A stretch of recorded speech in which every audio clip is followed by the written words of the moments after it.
I was in Thailand recently, actually with Hirsch, who's the CTO of Arc, of the browser company. And there's this dish in Chiang Mai, which is a city in the north, if you've been, Yeah. called khao soy. Yeah. And it so is good. so good. It's so good. It's so good. And you can't get it here. Like, you can get it a little bit, but it's like not good. It's not good. Yeah. In a lot of places. And so I've been like looking at a bunch of YouTube videos on how to make it or whatever, but like, and I don't know if it's like a D2C khao soy like ramen type thing, or it's like a khao soy restaurant or whatever, but I just think khao soy is going to happen at some point. And I'm definitely not the right person to start this business, but like it would be kind of interesting to investigate, you know? Yeah, we could. That one's interesting because I'm like, I agree with you that, I mean, this is like a whole nother like tangent of just, this is going to sound really obvious and dumb to some people, but just like, if you've traveled the world enough, I've had this realization when I'm in like Vietnam, for example. It's like, oh, the pho here is so much better because the ingredients are local. Like as in like the basil and all of the spices that go into the soup are just fresher there. And so there are questions around just as you're like spreading food around the world, which is inevitable. Yeah. If you can do that well. Is it even possible, to make it good because the ingredients are not going to be as fresh, basically? Yeah, well, I mean, I think it's definitely possible. Okay. But it is a question of like, is it hard? Yeah, how hard? Yeah, how hard? Yeah, like we're not going to fly in like lemongrass first class for this experiment. Yeah, exactly. I mean, you could. It's just like, what market are you going for? Billionaire cow soy lovers, if they exist. I don't know. I mean, we could like start going down that rabbit hole. So, I mean, the first thing, like, again, I know this is, so I said sai. I mistyped that cow soy. Okay, so so the first thing you're doing is you're Googling. And I just want to see how, oh, sorry. I'm just curious how many, by the way, 590 people mistype that just like me every month. Not very many, that's an opportunity. But, so I mean, yeah, like just people who are searching like this, khao soy, 110,000 per month. By the way, something that's really important to note as you search these things is Google tells you the intent of the people searching it just by the nature of what is on the page. And so if you think about even like khao soy as a query at face value doesn't seem that interesting, but it's like, are they searching the definition? Are they searching for pictures of it? Are they searching for recipes? Are they looking for khao soy near me? Like, and Google has enough context from all of the 110,000 searches per month to kind of bake that in. And in this case, it looks like most people who are searching this are looking for recipes, right? You can see like, this is a recipe page. This is a recipe page. And just like in your view, like is a number of searches like more or less than you expected, and does it seem interesting? I mean, 110,000 is like it's not low, right? It's not like the 300 for the warm caps. But it's also, I mean, there's definitely like broader queries that do many millions a month.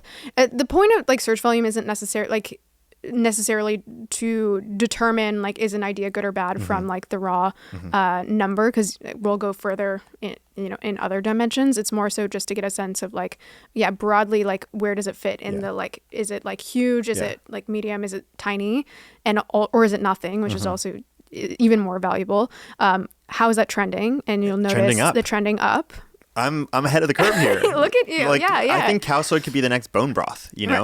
Right. I mean, I do think like there's a whole chapter in Internet Pipes, which I think is like very underrated, which is taking things from one part of the world and applying them elsewhere with the right branding or the right like operational strategy, like you said, D2C, right? Making it simple. So, I mean, even just at face value, I love just showing people a SERP, a search engine results page like this, and just being like, what can you learn? And already you can learn like roughly the volume. You can learn that when people search this, they're looking for recipes, not some of the other things I mentioned. We learn that it's growing over time. We can look at the related keywords and you can see it's, not surprising, but like khao soy meaning, khao soy restaurant, main ingredients, paste, recipe. So there's demand for not just obviously the term, but all these other things. So we can also look at the people also search for thing. And so like, let's just quickly get a sense of like khao soy near me. That's like, the classic like location based thing. By the way, are you thinking like, I guess we can figure this out along our journey, but like a restaurant, a kit. One of the things that occurred to me is that a big component of khao soy that makes it difficult to make is you have to make the khao soy like curry paste first. And if you just had the curry paste, it would be a lot easier to like put the rest together. And so maybe it's like a D2C curry paste. Yeah. Yeah. That's interesting. So yeah, like 5,400 people, it is increasing. I love to see charts like this, by the way, which are like low volume, but like growing for sure. Because I mean, it's one thing. Let me show you, like, if we just go to like Google Trends, I always just like, you know how there's like saved queries. I always open Tiger Nut for something. Like it's just there. It's saved in my bar. But I just wanted to show you and others like how long some of these trends can go. So like edamame is my favorite because it's something that people are pretty familiar with now. But you can see it has trickled up since 2003 when they started tracking this. So and it's just like continuously, because I think to your point, if something is good, and like try finding someone who's tried khao soy who like hates it. There's not many people. Doesn't exist. But to your point, there's just like operational or logistical constraints. But to me, this is like, if someone can fix that, there's like latent demand for it. I'm trying to think of like the next. Edamame is just like a force. I didn't realize that. Another few places that I would check, for example, are, I mean, Reddit, of course. And so one tool that I always check, and it's not always guaranteed to surface something, but it's just to see what subreddits exist. This is cool. So tell us what we're looking at here. This is a tool made by this guy. His last name is Vaca, so that's, you know, why it's like his GitHub. He didn't really name it, but it's a tool where you can see the interconnections on Reddit in any given subreddit. And so we can, I typically start with something broad that I know exists. So for example, r/Thailand. And then once this does its whole animation, you can see the like related subreddits. This one doesn't seem as interesting, but you can kind of see like what's potentially. TFL? Let's go to. That's interesting. Vaz forums. Isn't this the edge, like people who go as teachers, like interesting. Okay. To Thailand? But yeah, I mean, one interesting part of this little rabbit hole is purely just what other subreddits exist. And by the way, the same person who made that also made this map of Reddit, which is, I use both often because they, for whatever reason, don't always function exactly the same. This one tends to give you less subreddits, like less nodes in connectivity, but it views everything in more of like an extended map where you can see, if I zoom out, all of the subreddits in this like large. Oh wow!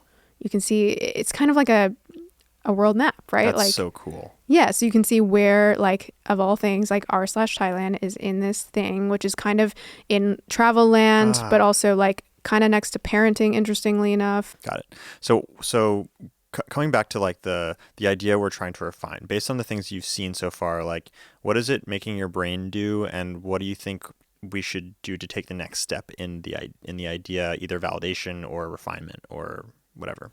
Yeah, I think so. Maybe the next thing I would open up is something like Answer the Public. And what I want to get more color around is like what people are associating this thing to. So again, some of those secondary keywords to see if there's enough volume for things like, oh, like I actually just want a better recipe, or I'm like, I need something here.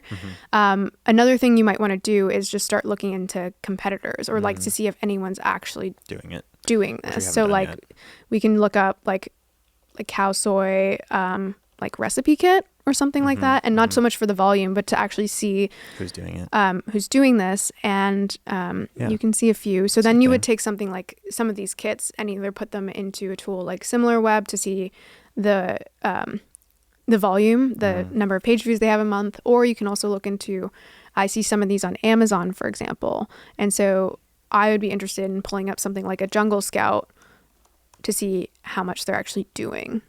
And on Jungle Scout, you can see like the margins and things like that as well. So I think one direction that you could take it is actually just trying to see what is being sold. So we searched khao soy recipe kit. There's no search volume according to that, but you start to see a few different companies that do have, for example, khao soy seasoning mix, a khao soy vegetarian protein hot cup that are selling on Amazon, for example. And then we see on the actual results page a few different companies that aren't advertising but do sell some sort of kit. And so the next place you could take it is you could take some of these companies that sell on the SERP, and you can put them into SimilarWeb, for example. So if we take, actually, this is just one product on Takeout Kit, for example.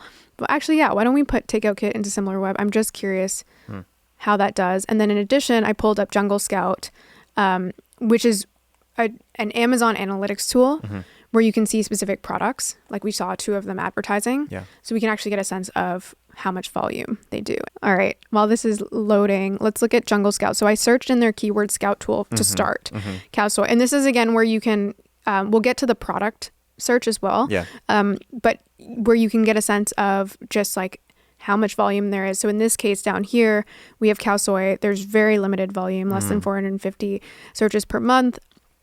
But you can also see, yes, some people are bidding. Easy to rank, moderate. This is where you can get additional ideas. Like you can see something, for example, like Asian noodles actually has way more search volume, but is actually much easier to rank on. There's a lot of branded terms here, but you can get a sense of what people are actually searching for. And again, like maybe pivot if you if you're not like set on a specific I'm pretty idea. wedded to cow soy. Okay, so then let's go to product research. we can pivot if you want. Whatever you think is the right move. Let's go to the product database and just see. Let's see how much these companies are making. Interesting. It's so interesting that it's a low competition keyword. Sorry, it's a low volume keyword, but it's still moderate competition. Like that seems like not a great thing to yeah, play I mean, in, right? All of this is data. So I should say, like, some people might be listening and they're just like, you don't have a clear answer by the end. Yeah. And to be fair, some rabbit holes you go down, there is a very clear like no. Yeah. And then sometimes there's not necessarily like a definitive yes, but you're like, oh, actually there's seems to be like this gap where no one's addressing this like huge keyword search volume and I could create a product in it. But often you're just gaining data, right? You're getting data about the reviews, the latent demand out there, the products and how they're currently doing in the space. And you're all kind of like bunching that together and seeing if you can create something that's differentiated. So in this case, like there's this like cow soy cooking kit, and we can sort all this, by the way, with like monthly revenue in Jungle Scout. So in this case, it's low, right? Like the top for cow soy, at least what's coming up here is like $1,500 versus, but see, I mean, coming back to the review conversation, like really low reviews. Right. And that's like the top one according to this. Also, something that's interesting, kind of paying attention to what this is surfacing, not just pure numbers. Yeah. There are t-shirts that people are selling that are like about cow soy and like, I love cow soy. And I don't know, sometimes you just have to pull in those qualitative data points just to be like, okay, it's like I'm not the only one who really loves this thing. Right. If we pull up the SimilarWeb, if it's going to load, I'm just curious how much that website about like Takeout Kits. Takeout Kit, yeah. And Takeout Kit is bigger than just cow soy. Yes, but it's, correct. But it kind of gives you a sense of like, look at its description here, which is helpful even just on itself. It says it's global pantry meal kit. So it's not just like any meal kits. They're specifically orienting around global pantry meal kits, Asian meal kits, ramen meal kits. So it is like in the wheelhouse of what you're describing. Yeah. So it's pretty low, 10,000 views per month. Right. The nice part about this, of SimilarWeb, even their free version, is you can start to see the related sites as well. So this is where you can kind of go down another rabbit hole and you're like, oh, what's Try the World? What's House Foods? Right. And then in this case, what's also helpful is just to see like, okay, so they basically do no paid search. And sometimes this is helpful. You can view it in different ways. Sometimes if you look at a space and you're like, oh, every participant in it is doing organic search, for example. Well, like what if I actually juiced my product with paid? Like, could I outcompete them? Could I like get more attention, build a stronger brand? But there's a second side to this where it's not like binary, where what you actually might be seeing is like this kind of thing you can only do with organic search, as in you can only really be profitable or build something sustainable. And so it may be an indicator, like another data point for when you're assessing these things to be like, is this the kind of business I want to build? Right. For example, if you go down the rabbit hole of like comparing different credit cards and points, and that's what NerdWallet does. Yeah. They have so much organic search, and like all their competitors are also like organic search kings. Yeah. And like in that particular market, if I were to assess it, I'd be like, oh, actually, I would only ever do this if I think I have some advantage in organic search, right? Like I'm not going to be able to compete with paid or like social or something else. That makes sense. So yeah, I mean, to me, it's everything we've learned so far is like, one, I probably, if I had more time, I'd be going further down this like Reddit rabbit hole and looking for signals in terms of like maybe not only on the r/ like Thai food, but some of these like adjacent subreddits to see if there's just like latent demand of people who want like way better Asian food in America, as an example. But then I also would be kind of like bringing all of this together to be like, okay, clearly there's not like a huge amount of demand. Yeah. Do I think I could create like a differentiated product that probably in this case, because there's not much search demand, I could market really well on social, for example, and like create something like D2C, and like, do I have a like good enough Facebook ad chops to do that effectively? And, you know, again, you're not going to get a definitive answer, but it's probably enough to start working with to be like, can I create some like basic test where I don't even need to create the product, but I could run some ads and get some data. I mean, that makes a lot of sense. It's so valuable, like, because we just went down this list of ideas. We took 2 of them, and in like 5 minutes, I'm already like, I'm probably not going to do the warm hat thing. If you pursue the warm hat thing after our like cursory research, you just want that product. Yeah, I just sort of want it. Product. Yeah. And then I think for the khao soi thing, like the vibe I'm getting is khao soi is going to happen. Khao soi is like, it's inevitable, right? And then I have to do this calculus of like, am I going to be the leader of the khao soi movement? Are you going to be the khao soi king? Like, obviously not. But like, I feel like what I'm seeing, like looking at that chart, is probably in 5 years or 10 years, that chart will have continued that trend, and someone will do that. And that's like an interesting thing to pay attention to. And it might be an opportunity later on down the road once it's like a little bit bigger and there's more search volume and there's all that kind of stuff.